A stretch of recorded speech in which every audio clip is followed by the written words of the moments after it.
in to the CHGO White Sox postgame show presented by DraftKings Sportsbook, America's top-rated sportsbook. Download the app today and use promo code CHGO when you sign up. Welcome into Studio B of our CHGO offices here in the West Loop of Chicago. I'm Sean Anderson, the host of the CHGO White Sox postgame show. You can follow me on Twitter at Sean_W_Anderson. You can follow the show on Twitter at CHGO_White Sox. Make sure you are subscribing to the podcast on Spotify and Apple Podcasts, and subscribing to our YouTube channel and hitting the thumbs up button while you're hanging out with us. We got the full CHGO White Sox crew with us. A little bit different order. That's Vinnie Duber. You can follow him on Twitter at Vinnie Duber. He's our CHGO White Sox beat writer.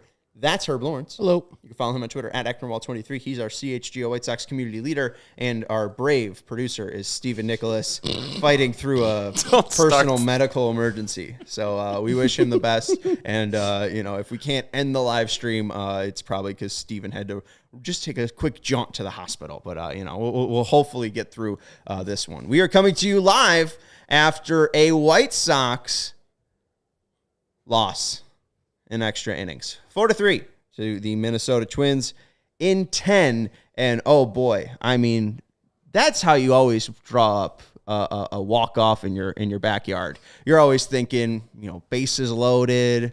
Wait, no, the bases weren't loaded. There was a runner on second. Okay, who didn't get a hit. Yeah, who didn't get a hit. The count wasn't full. He just bunted the ball. He didn't swing for a home run.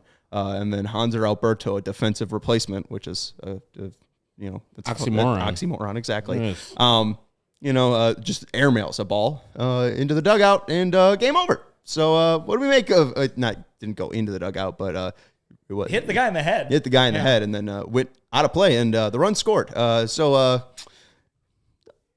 Sean, I wrote last bad. night after the White Sox won a game. Despite all the injury news, despite all the fielding mistakes that we saw, I wrote that, listen, winning's good. You want to win, but you can't have games like that become the norm. You can't have days with all these injuries and days with all these fielding mistakes become the norm. And what are the two headlines today for the White Sox? Tim Anderson to the IL well before the game started, and Hanser Alberto losing the game for them with a throwing error. So not only... It might not become the norm, but it was a near repeat. In fact, the score was exactly the same as well. It was. And I don't mean to bag on Hanser Alberto here, Herb, but we could even go to the ninth inning, and we see two quick strikeouts from Pablo Lopez, a fantastic closer. I know you agree wholeheartedly there. Yep. But then Christian Vasquez hits a gapper into right center field. Mm-hmm. Luis Robert and Oscar Colas converge. Luis Robert dives. He can't make the catch. Ball escapes. Colas has to turn directions, run to the gap, get to the wall, throws the ball to Romy Gonzalez. He throws the ball to Hanser Alberto, again, a defensive replacement. And it's a weird play at third base. They review it, and it seems like Christian Vasquez slid weirdly, but he might have beat the tag, and Hanser Alberto made kind of a poor tag. But even Hanser Alberto there might not even, help them escape the ninth inning with the defensive play, because Colas did his job, Romy did his job, and Hanser, I guess, did his job because the guy was out at third. But it was kind of sloppy there. I mean, it's been the home run by Hanser, 3-run home run yesterday. Good. But other than that, man, error he made yesterday, and then what wasn't called an error, but the play that subsequently lands Tim Anderson on the IL for 2 to 4 weeks with a knee sprain was because of Hanser Alberto's indecision and bad decision, if you ask me. And then today, as you described the play at third base, the guy was safe, but MLB and football still do the dumb thing where they do a review and they look at the damn play, and if they don't see any definitive thing, they stay with the call on the field. It's like, just look at the play. You have a replay. Tell me what you see. Safe or out? To me, he looks safe at third base, Vasquez. The throw beat him there by plenty, but as we said, it was a great fly by Vasquez, who took away his left leg and then slid with his right foot and touched the bag. It looked like a split second before the glove hit him on the left thigh. But that's all erased because it's 3-3 in the extra innings. White Sox, again, look at the first inning where they had bases loaded, no one out. Luckily, Vaughn hits that double. You get 2 runs.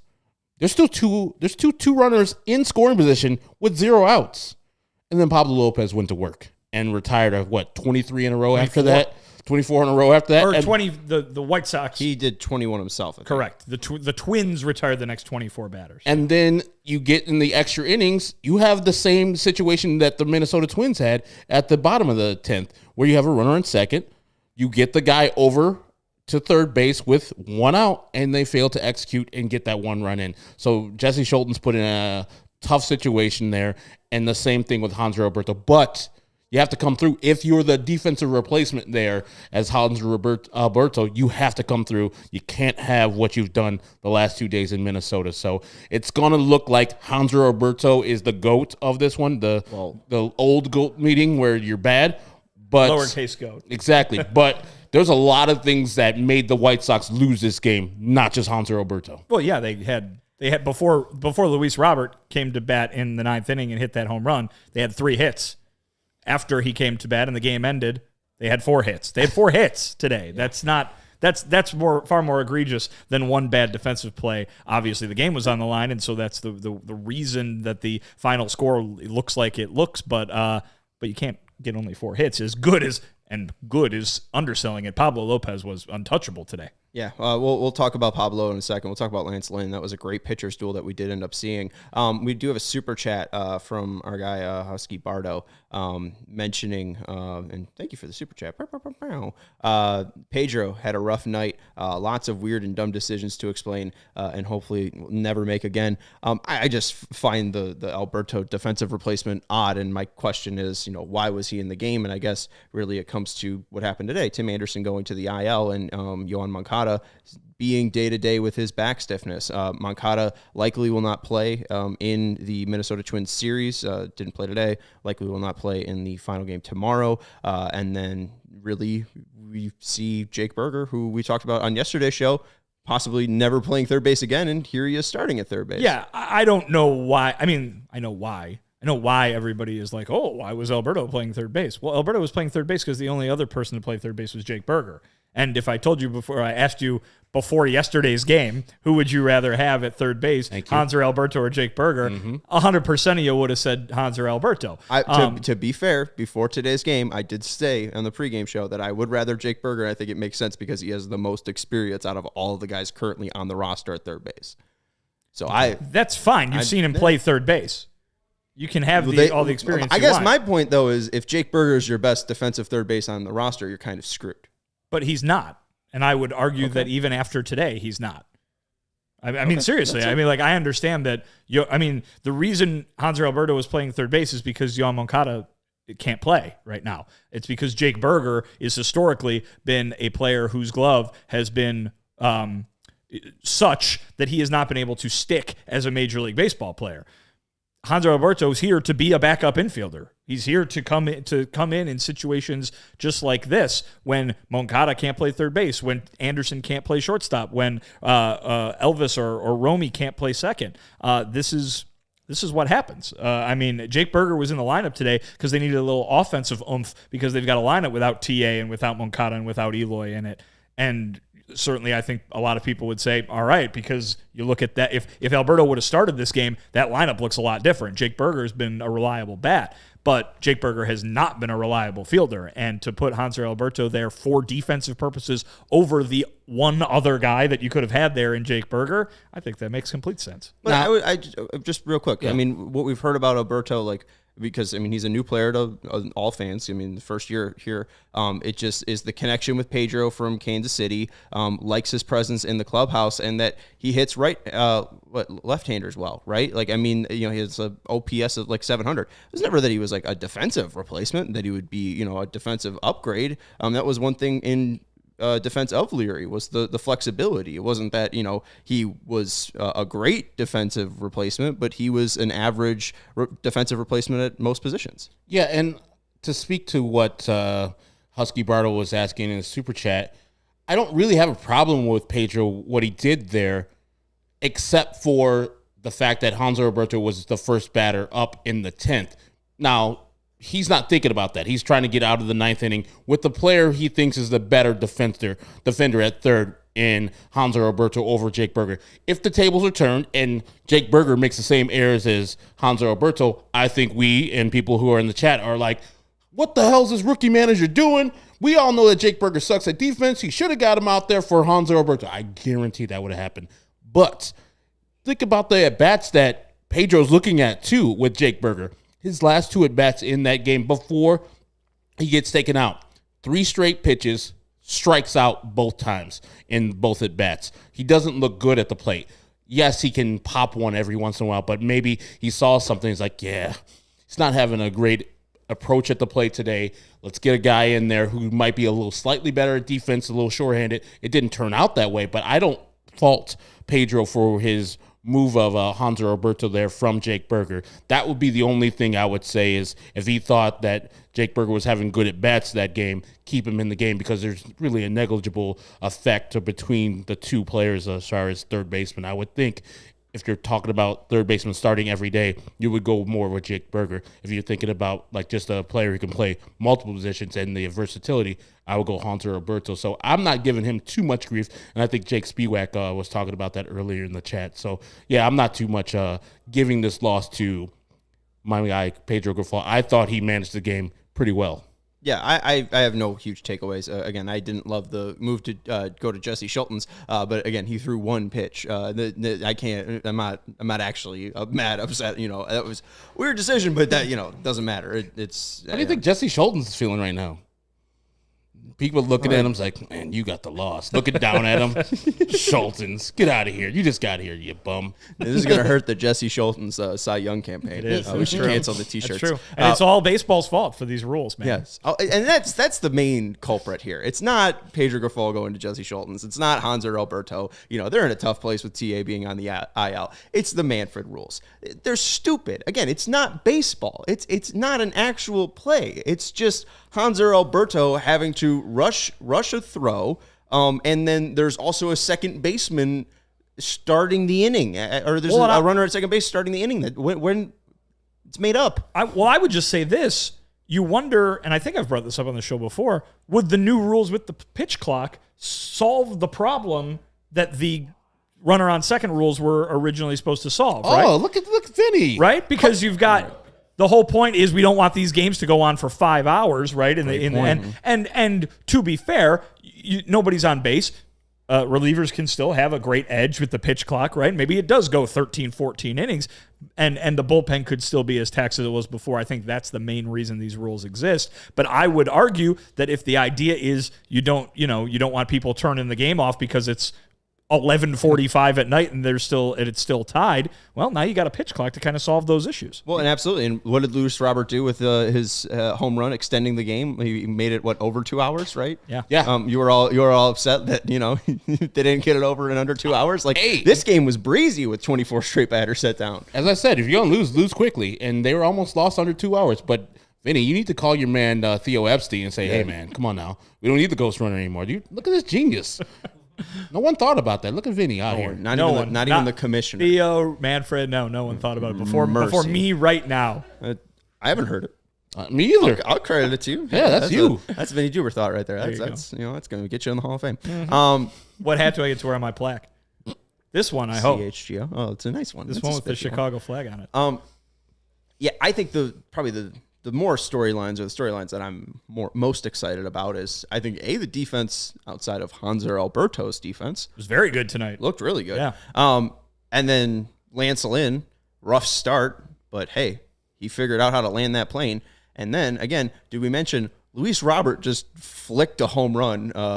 Just 400 feet like a superhero. That's exciting. That's a game changer right there when you have that guy come up to the plate and just ties the game up. There you go. So clutch. And I mean, I remember back to the 2020 season when Jose Abreu won his MVP, and it wasn't just that the numbers were there at the end of the year, at least from someone who watched every game he played that year. It was, man, when he delivered in a big moment. He delivered to, when with the game on the line, with runners in scoring position.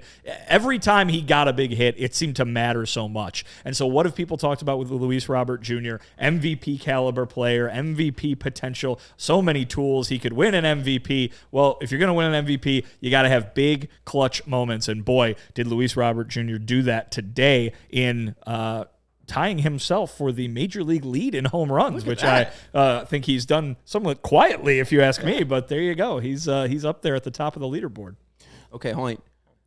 This is an important leaderboard, and honestly, Steven, we might need to make a graphic. 12 home runs. Not now. Okay. 12 home runs from 17. The all-important number. He's only 12 home runs away. I think that's his season high too. Is 12. So I mean, we're counting down. Luis Robert might have 17 home runs by June. I love what Luis is doing, but pitchers around the league, why do they throw him in curveball sliders in the zone? It doesn't make sense. The man just punishes mistakes like no other business. I mean, the curveball was low in the zone, and he just, as Sean said, flicked the wrist, and he's like, okay, 102 miles per hour. Take that now. That's otherworldly talent that Luis Robert has, and he's actually putting that potential, and he's hitting that ceiling. He's about to go and be that guy that we've always wanted him to be. Leading the league in home runs. The defense is great. He gave it his all on that play that, Vasquez hitting the gap. Almost got there, and then you have his guy back him up. But Luis Robert is the one, probably not the lone bright spot, but the star of this team, especially with the other players. 3 of the starters that we counted on this year out of the lineup, Luis Robert said, I got you guys. But that's what we've needed. I mean, that's what we talked about all offseason was what's the most important piece to this White Sox? And it's if Luis Robert can play 100 games. If Luis Robert plays 150 games, we've never seen a season like that before. We talked about the 5 tools, and we've seen them on display this entire year so far. Power, 5 home runs. Defense, he's had about, 4 5-star plays out there. His speed's still been fantastic. I mean, he's flying around the bases after the home run. You see how pumped up and energetic he is. And I think another huge point too, we'll get to it later, but Pablo Lopez and his sweeper, I mean, that's a huge weapon against right-handed hitters. And we see, especially with Luis, and throughout the first couple innings, Luis Robert wasn't offering at it. Luis Robert just really was eliminating that pitch, and that was great progression for him to have. I mean, because we saw in that Astros series when he was going down, and we were like, oh, Luis Robert doesn't look that good in the first 3 games. A lot of that was sliders outside the zone, and we saw that get cleaned up a little bit. So that's a huge jump there for Luis Robert, and truly just a game changer because, Duran throwing 103 miles per hour, and you decide to throw a curveball, your worst pitch. You have a splitter that's 101 and a fastball that's 103. I wouldn't throw anything else. Why? They can't hit those. If they can, tip the cap. Melissa Sage Bolenbach said that Hanser Alberto's career fielding percentage at third is .966. At Burgers is .943. So technically, I mean, Hanser is a better third baseman. I will tell you, the numbers match up with the anecdotal in my opinion, because I think having watched everything that Jake Berger's done over at third base, I don't think you could say that he would be a reliable pick with the game on the line to come up with a huge defensive play. No, absolutely. But Hanser Alberto's not up there. I mean, I would just say maybe the issue is just maybe the depth isn't that great when it comes to defensive replacements. I feel like you're mad that Yoan Moncada is not able to play. I'm not mad. I mean, that's how could they not have come up with a better defensive third baseman? Well, there is. He just couldn't play tonight. This is what they had. Well, that's fair. But I mean, when we go back to the Leary question, I mean, maybe the decision to let Leary walk. Well, but hold on. You called Romy Gonzalez Ben Zobrist, but he doesn't have that much experience at third base. Who called him that? Rick Hahn. Oh, I'm about to say, no one in this room did. No. Well, Rick, I feel, is always with He's us. Omnipresent? Yes. Like Jesus? But Romy, he's on the roster to be that utility guy. Hanser, again, he could play third, short, and second, but I don't know if he plays them well. Again, what are the positives that he brings? He hits left-handers well. I mean, Leary, at least, again, offered average defensive ability at all positions. Pining for the days of Leary Garcia. I'm just trying to, again. See, this is the thing. 162 of these postgame shows. This is the thing. The Yoan injury / back soreness caused all these things. Didn't cause it, but it set the things in motion. That means that Hanser has to play yesterday. That means that Tim gets hurt yesterday. If Yoan's playing, you think he makes an error on the Hanser play? No. Does he make an error on the play that hurts Tim? Probably not. He probably delivers a third or second and gets the double play started. So this is the availability of having one of the top third basemen in the game there for most of the games. And this is why the White Sox need to be healthy because their next level is not that good. It's replacement level or lower. And so you see the value that Yohan brings to the table. And I know White Sox fans are sick of him because of things like this, because he's hurt right now. But do you think that Yohan, if he was available to play, would not be playing? The man's a gamer. Come on now. Yeah. Well, and again, I mean, this is something that he was dealing with in spring training. We brought this up yesterday. He took, I think, about 5 days off and then started playing opening day, and he was pretty good to start the season. So I if he's able to recover and just needs the time off, that's fine. Maybe this is something come trade deadline. If this is a serious contending team, maybe we upgrade the backup third baseman. I don't know if Yohan is going to be struggling with back flare-ups. But let's take a quick break and talk a little bit about that replacement level because we can go into, with Tim being on the IL, just what the kind of backup plan will look like. Then we'll get into Lynn v. Lopez, a little Luis Arraez talk as well. And we'll get maybe a little into the final game as well. We will not have a pregame show for you tomorrow, but we will have a postgame show after tomorrow's game. Very bright and sunny day today in Chicago. Nice, lovely Beautiful walk day. Beautiful day. So sunny. I needed my Shady Rays on my walk this morning. Take on the sun with gear built to last. Our friends at Shady Rays have you covered for the warm weather ahead with premium polarized shades at an affordable price. Shady Rays is an independent sunglasses company that offers a world-class product that's just as good as any expensive pair we've worn. They have durable frames and extremely clear optics for outdoor adventure. And that's not all. Shady Rays offers the most insane protection program in all of eyewear. Every pair of sunglasses is backed by lost and broken replacements. If you lose or break your pair, even on day one, they told us that they will send you a brand new pair, no questions asked. Here's the thing. Again, I sat on my Shady Rays, bent the bridge, bent them back out. They weren't broken. Very, very durable again. So you can probably run them over with your car.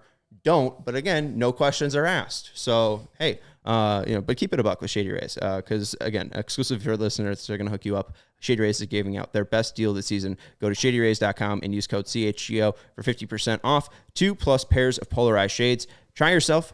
The shades rated 5 stars by over 250,000 people. Thank you, Shady Rays, for the excellent sunglasses. Also want to let you know about Athletic Greens. Our next partner has a product I use literally every day. Started taking AG1s because they've been supporting us for over a year here at CHGO, and it just helps me start my day right. It doesn't taste super healthy, kind of has a mild tropical taste that I look forward to each and every morning. With one delicious scoop of AG1, I absorb 75 high-quality vitamins, minerals, whole food source superfoods, probiotics, and adaptogens to help me start my day right. Our guy Steven, I think, needs some vitamins here with his spat. I knew you were going to say the second I heard Athletic Greens. Buddy, I mean, I'm worried about you. It's just forearm spasms. We're fine. Okay, a little cramping. Well, Steven's got to get his Tommy John after a while. Yeah, and I think Athletic Greens would help that. It's lifestyle friendly. Whether you've just had Tommy John surgery, you eat keto, paleo, vegan, dairy free, or gluten free, and it also costs less than $3 a day. You're investing in your health, and it's cheaper than your cold brew habit. So right now, it's time to reclaim your health and arm your immune system with convenient daily nutrition. It's just one scoop in a cup of water every day. That's it. No needs for millions of different pills and supplements to look out for your health. And to make it easy, Athletic Greens is going to give you a free 1-year supply of immune-supporting vitamin D and 5 free travel packs with your free purchase. All you have to do is visit athleticgreens.com/CHGO socks. Again, that is athleticgreens.com/CHGO SOX to take ownership over your health and pick up the ultimate daily nutritional insurance. Thank you, Athletic Greens. All right, Vinny. Yeah. Break it down. Tim Anderson's going to the IL. I don't know. I turned it to DX. Turn it to Triple H here. Tim Anderson's going to the IL. What does that mean for the shortstop position, second base, and third base? Does it mean more Jake Burger and Hanser Alberto? Well, I guess yeah, I think Tim Anderson's on the injury list. Will be out for the next 2 to 4 weeks, so say the White Sox. Now, of course, we got a somewhat similar estimated absence time for Eloy Jimenez, and it sounds like he will be back this weekend. So things can always go shorter. We'll see what happens with that knee sprain in Tim. In the meantime, Lenyn Sosa is up from AAA Charlotte, but of course, that doesn't mean that he's going to be plugged right into the starting lineup. I think if he were higher on the depth chart, let's say, than Romy Gonzalez or any of the other infielders on this team, probably would have made that opening day roster, that 26-man roster. So right now, you're going to see Elvis Andrus at shortstop, I think, every day until Tim Anderson comes back. Obviously, he might need an off day in there, and we can see what happens. But Romy Gonzalez probably going to get the bulk of those starts at second base. But you will see Lenyn Sosa. He's not up here to just, be a warm body in case something happens. I think he will get a start from time to time. He'll get some play. He'll get some run. So, a very hot week, first week of his season in AAA, but we'll see how much Major League playing time that turns into. That was some loud work going on there from the Blackhawks. That's the 4-star. Wow. Yeah, it sounded like loud song. Yeah, and that's Andrew Vaughn's terrible walk-up from last year. Oh yeah, it did sound like welcome to the show. They have like all these like pre-segments and like graphics we need some and theme stuff. songs. They have a little tank icon, a little tank mascot. It's real cute. Guy. I worked on a click-to-pick standings. So right. Yeah, we did something. And guess what? Our click to pick is a rousing segment. What did your guy do? He had a couple of great throws from the outfield. It's true. Yeah, That counts. that counts. Honestly, I feel like Oscar Colas is the leader in the clubhouse right now. There you go. Jake Berger got defensively replaced by Hanser Alberto and struck out twice. Who did I even pick? Yes, He didn't do that well. he's fine behind the plate. He put bat to ball. So by default, Vinnie wins. Hey, there you go. First win since opening night for me right there. But just to finish off that infield, thank you. You won on Oscar Colas's defensive play and in a game the White Sox lost because of defense. Yep. So All of our guys had 2 strikeouts today. mercy. Yep. But yeah, just to finish off that infield talk, you're going to see Elvis at shortstop. You'll see mostly Romy at second base, I would imagine. And then I was surprised to see Jake Berger at third base today. I thought he was kind of basically relegated to first base and DH at this point in his career. But I guess, as we've talked about, a thinning group there on the infield. So put that bat in there and make the offense a little bit more potent when you don't got any of these other offensive heavy hitters in there. But Yoan Moncada should be back, or is expected to be back, could be back this weekend. I believe the way it was phrased from what I saw from the reporters who are up in Minnesota by Pedro Grifol was he will become day-to-day on Friday kind of situation where he currently now is out for this series. He will return to day-to-day on Friday. All right. Hopefully he's all right. The one question I wanted to talk about, we talked a little bit about on the pregame show with Romy Gonzalez and Lenyn Sosa. Lenyn Sosa, people can read MILB.com and see a stat line, doing fairly well, 7 walks to 5 strikeouts, 448 batting average, 5-something OBP, an OPS of 1,300, Herb. Do we think Lenyn's going to get more playing time because he's done well in 9 AAA games, or because Romy Gonzalez was on the opening day roster, he'll probably get more run at second base? Well, I think they think that Romy's a better baseball player, so that's why he's on the roster. But I think tomorrow you'll see Lenyn start at second base because of the day game after night game. You don't want probably Elvis Andrus in the lineup tomorrow, so somebody will shift over to short. You'll get Lenyn Sosa. I think you'll get plenty of Lenyn in the time that he's here, and you'll see exactly if he's ready for prime time or not. Now, those numbers are good. 10, 11 games starting off. Congratulations. But I don't think that's like he's figured out AAA like he's done with most of the levels he's been at, and now he's better suited for the major leagues. Ultimately, I think Lenyn Sosa is a Major League Baseball player. I don't think he's anything special, just like I don't think Romy Gonzalez is anything special. They're just placeholders for when Timmy comes back, and that means Elvis Andrus goes back to second base. And I know people want to, transition from Elvis Andrus and get these other people in the game, but Elvis has been fine at second base, and eventually he'll get his hits tool right back. And so these two guys, while they're in there, better perform, because that, I think, will be their only chance to show the White Sox that maybe they have some options for next year in the gap year between them getting, Colston Montgomery and Tim Anderson together, and then, this year with Elvis Andrus playing second base. So far, it's been early, too, with Elvis Andrus and StatCast. but he's in the bottom 8th percentile in outs above average for second baseman. So not good returns so far. So maybe he'll be a little more comfortable returning to a place he's played 2,000 games. Made a terrific play today at shortstop. Yeah, he did. I missed it. You guys saw that, but Nice. that was a nice play by Elvis Andrus. Lance Lynn had a nice little PFP as well, and a Byron Buxton grounder. My guy Andrew Vaughn used all 5/8 of himself and his hops to get that line drive.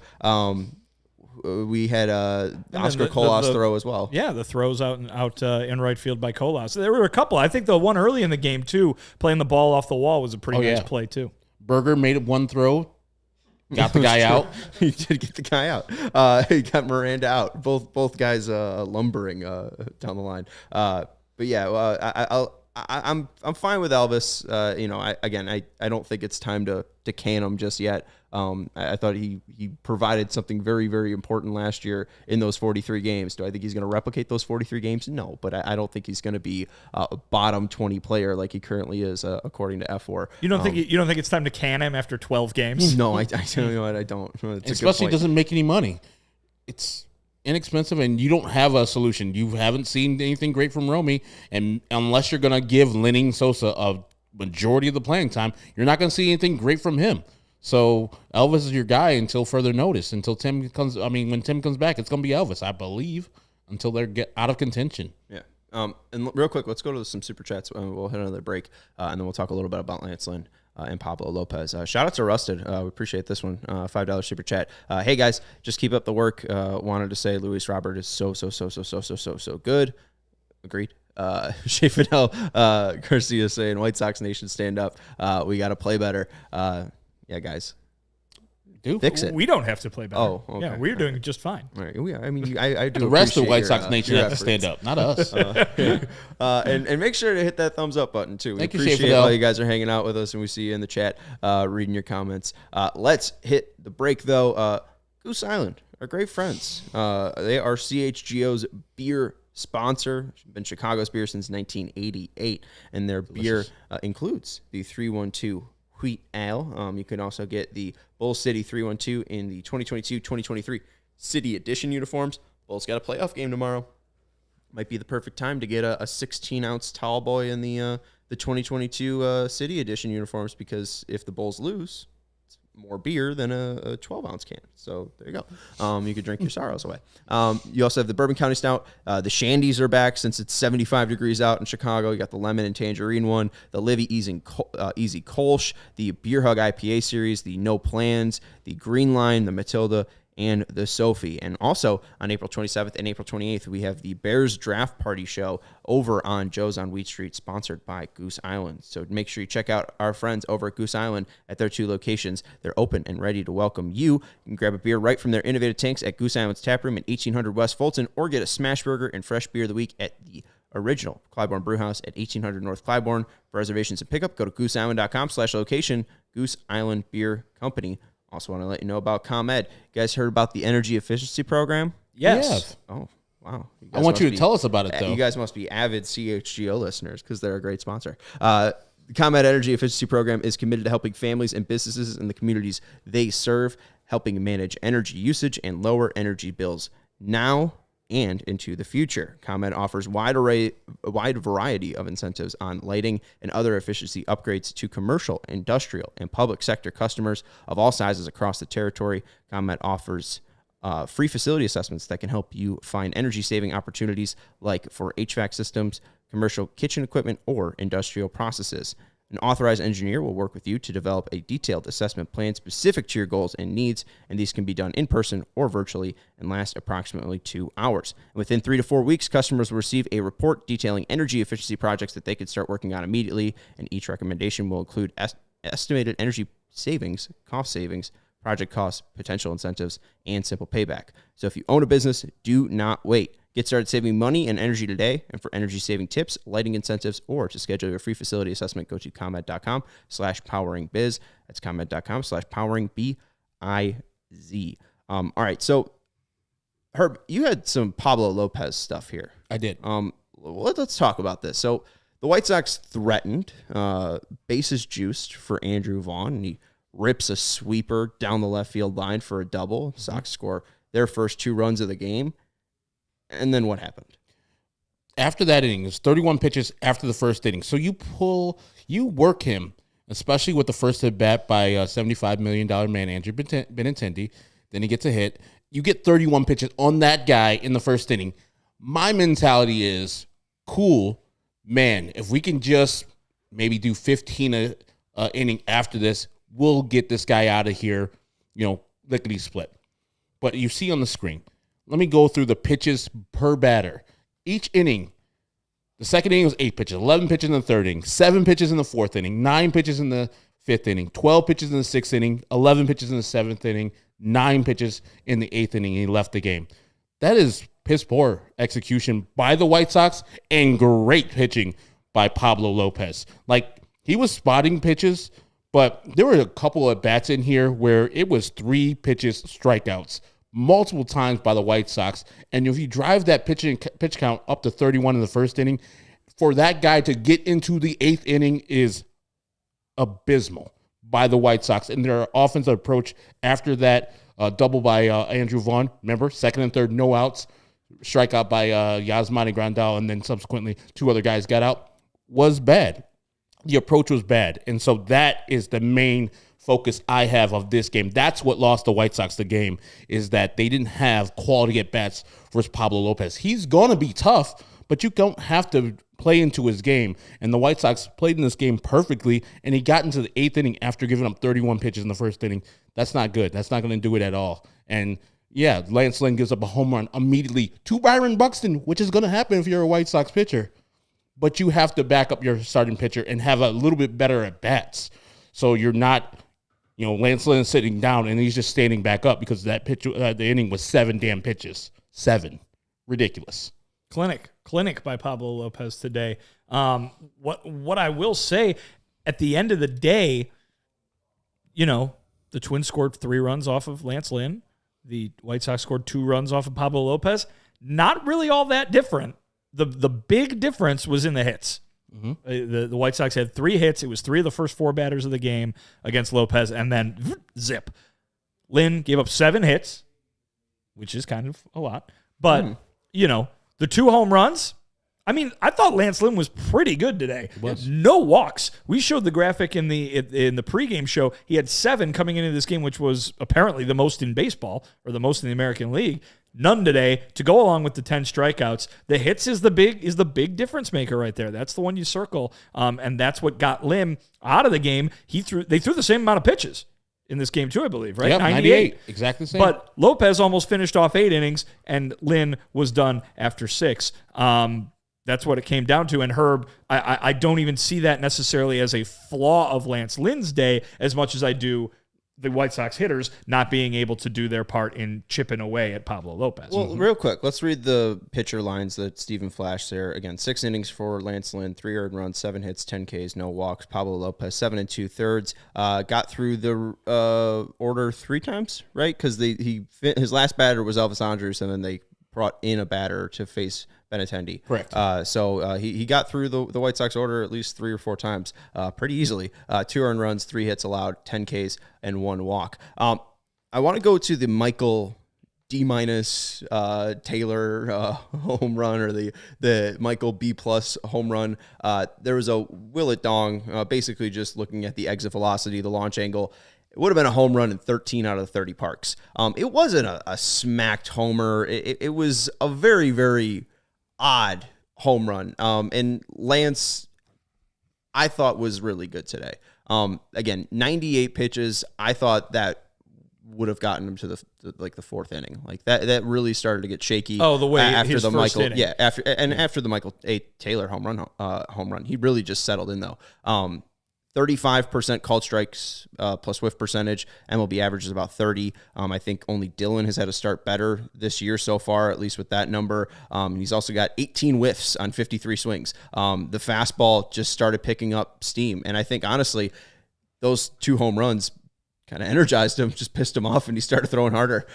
Lynn's stuff looked a lot better than it did last time out against San Francisco. Again, no walks. I can't be upset with this performance. You really don't love to see 2 home runs, but again, Byron Buxton's a pretty damn good hitter, and Michael A. Taylor, again, that doesn't get out in a lot of parks. So I think Lance today was fine, and this isn't as worrisome as 16-6 against the Giants. I'll take this from Lance Lynn. He was more than fine. He was pretty damn good. 10 strikeouts in any major league game is a great game for me. And I know people out there like, well, the Twins lineup was kind of depleted. Hey, he can't pick who's in the Twins lineup. Do you think that Joey Gallo wouldn't have struck out too? Yeah, he would have struck his ass out too with Lance Lynn. He was throwing some nice stuff out there. And I know people are down on Lance because his last outing, it wasn't the greatest, but damn it.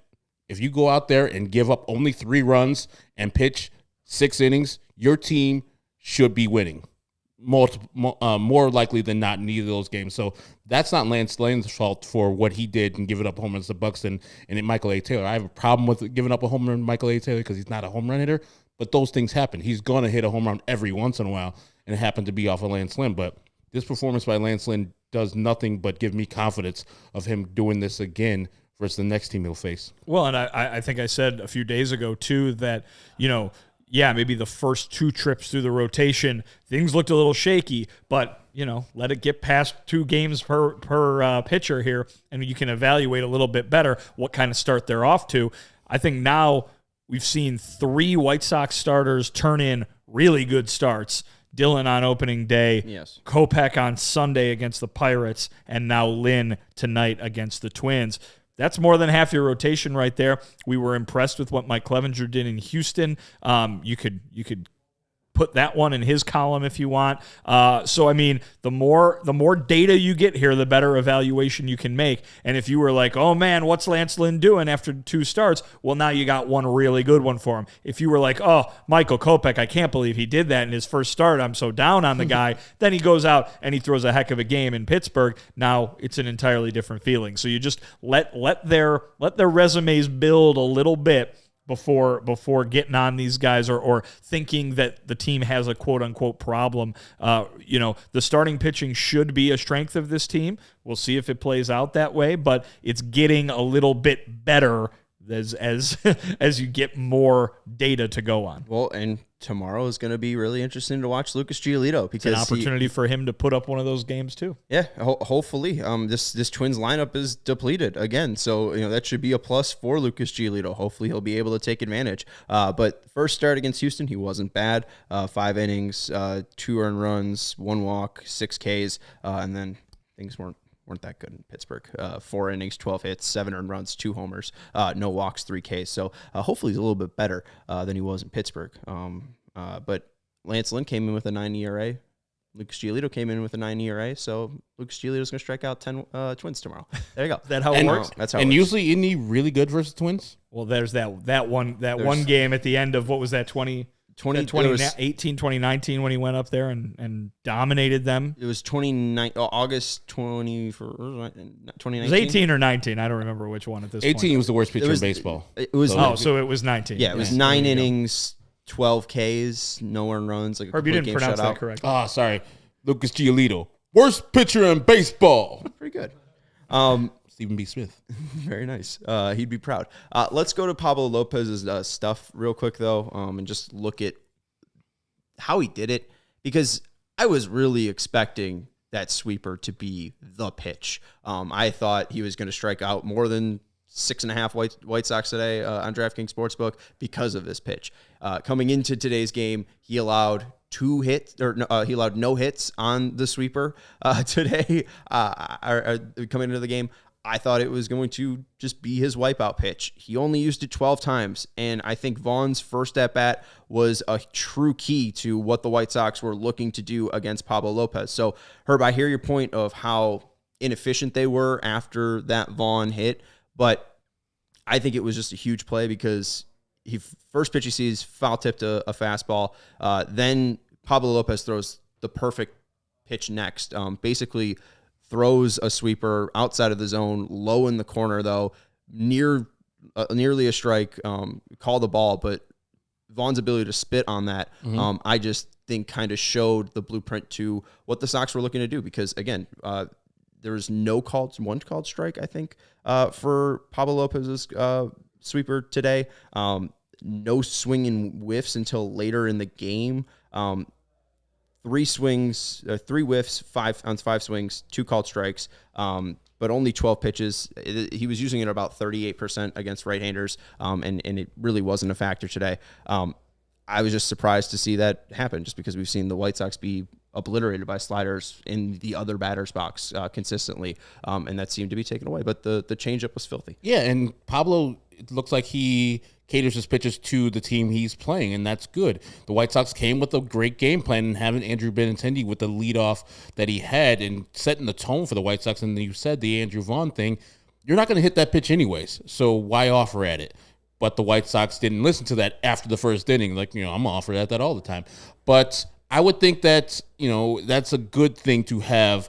Hey, I didn't pitch my changeup the whole time in my first 2 starts.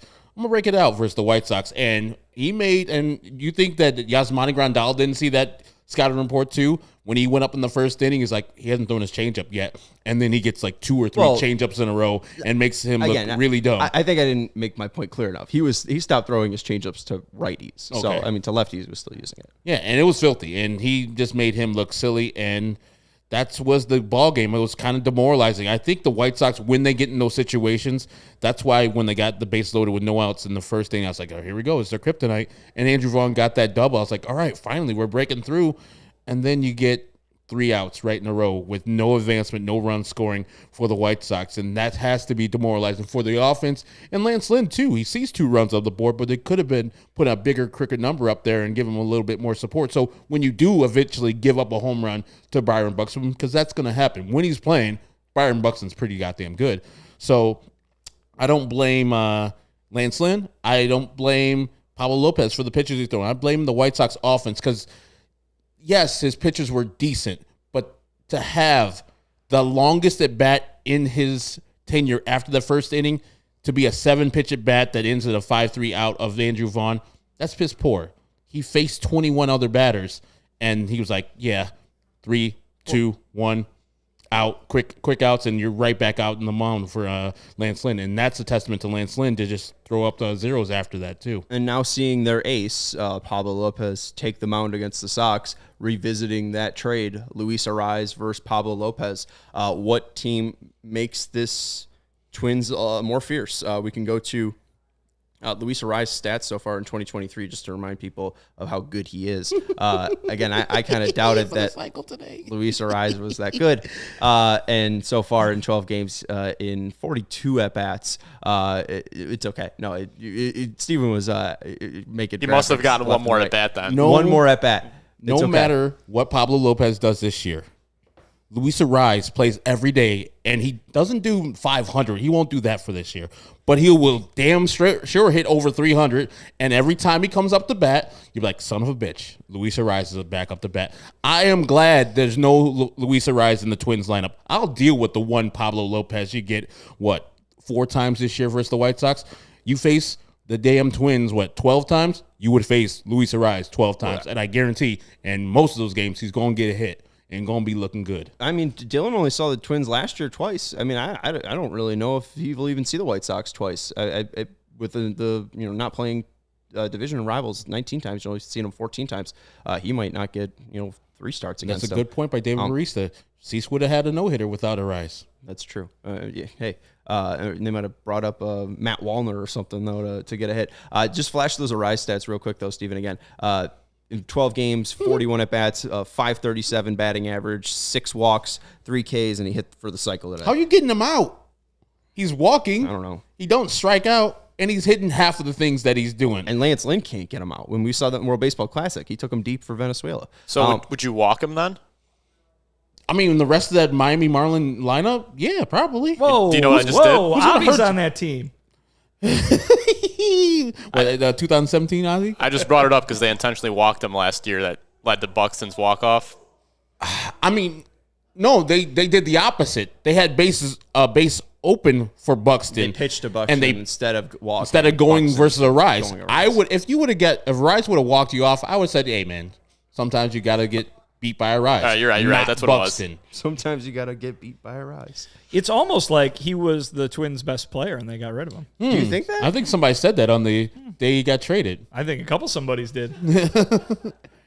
You guys really think that with Byron Buxton on the hitting home runs? I think that last year, his 16 career home runs against the White Sox. God, that's what it is. Yeah, Last year- what was it? His slugging percentage is like 700 against the White Sox. last year Arraez was their best hitter. He was had the highest batting average in the American League. And listen, the Twins did a great job in going out and making sure that Carlos Correa came back to their team. But their major addition was a guy they already had. And then they traded the guy in the lineup who was better than that guy last year. Didn't make any sense. I think that the Lopez addition is just going to make them deeper. I mean, you can't argue with it. The dude was amazing tonight. So, they got a good player, obviously. And again, they got Kyle Farmer. I think y'all are sleeping on him. Kyle Farmer is a dangerous player. What is talking Kyle this guy Farmer? up for 3 days now. Yeah.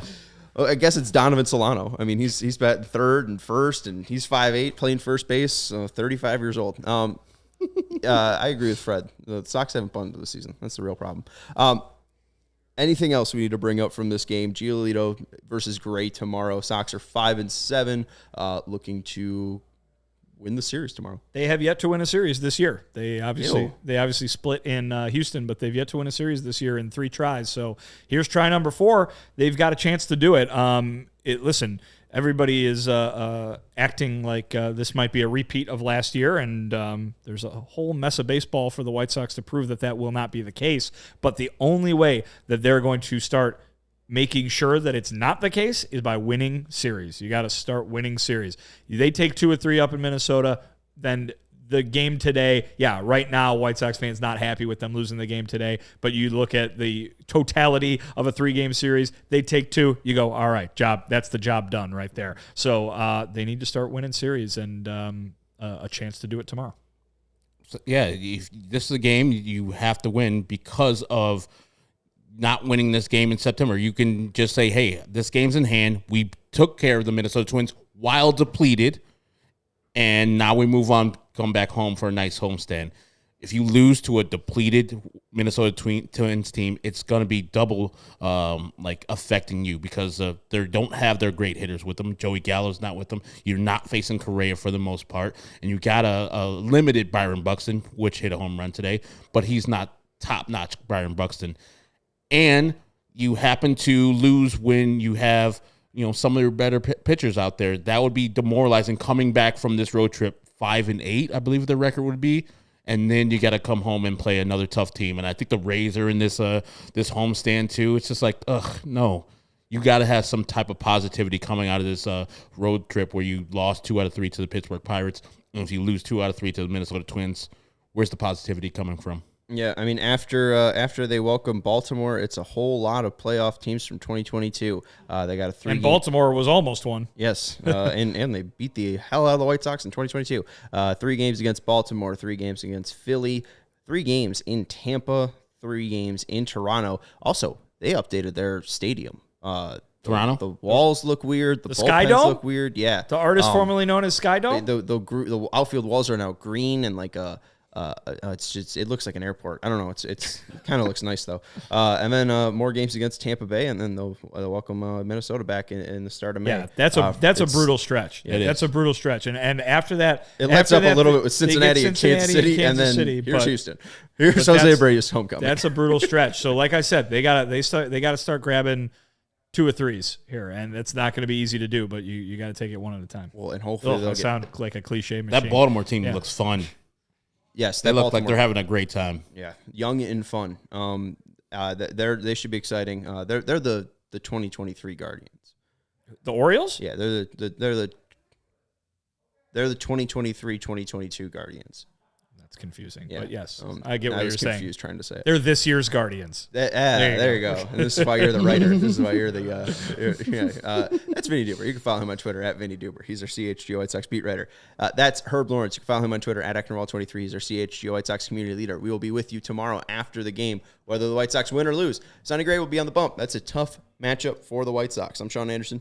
Follow me on Twitter at Sean_W_Anderson. Thank you to Stephen Nicholas for braving it out through the show. Oh, yeah, I forgot. Jack's watching. I met Jack out in Pittsburgh on Saturday. He came up and said, what's up? He watches every show. He wanted to say hello to you guys, too. What up, Jack? Shout out to you. Young man, Jack Vector. Jack, this team could use a Tyler Saladino. You're 100% right about that. Yes, Which team couldn't? That's a great question. Tyler Saladino Blue with guy. the mustache. Yeah. Oh, yeah. They could have had more mustache guys. That would have been great. He was the original. That's the OG. We got to get Tyler Saladino on the CHGO White Sox podcast. Anyways, that's going to do it for this podcast. We'll talk to you tomorrow.